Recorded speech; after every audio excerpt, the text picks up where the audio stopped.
CPM ആയിരുന്നു രാഷ്ട്രീയ party എന്ന നിലയിൽ കണ്ണൂർ ജില്ലയിൽ സാന്ത്വന പരിപാലന രംഗത്ത് ആദ്യം ഇറങ്ങിയത്. ഇതിനു പിന്നാലെ തദ്ദേശ തെരഞ്ഞെടുപ്പ് ലക്ഷ്യമാക്കി സാന്ത്വന പരിപാലന പരിപാടിക്ക് മാസങ്ങൾക്ക് മുമ്പേ കോൺഗ്രസും പദ്ധതിയിട്ടിരുന്നു. സാന്ത്വന സ്പർശം എന്ന പേരിലാണ് പുതിയ പദ്ധതി.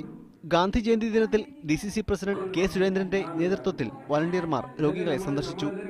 പ്രവാസികളുടെ കോൺഗ്രസ് അനുകൂല സംഘടനയായ OICC പദ്ധതിക്ക് സഹായവുമായി രംഗത്തുണ്ട്. പാർട്ടി ദുർബലമായ പ്രദേശങ്ങളിൽ കാരുണ്യ പ്രവർത്തനങ്ങളിലൂടെ സാന്നിധ്യമറിയിക്കാനാകുമെന്ന പ്രതീക്ഷയിലാണ് കോൺഗ്രസ്. ഇതിനു പുറമെ തെരഞ്ഞെടുപ്പ് പ്രചാരണങ്ങൾക്കായി സോഷ്യൽ മീഡിയയിൽ പ്രവർത്തകരെ സജ്ജമാക്കാനുള്ള ഒരുക്കവും പാർട്ടി തുടങ്ങിക്കഴിഞ്ഞു. രാജ്യവ്യാപകമായി ലോകം മുഴുവൻ കീഴടക്കുന്ന രീതിയിൽ നമ്മുടെ കുട്ടികൾ, യുവാക്കൾ, യുവതികളെല്ലാം തന്നെ സോഷ്യൽ മീഡിയ രംഗത്ത് വളരെ സജീവമായി മുന്നോട്ട് പോവുകയാണ്.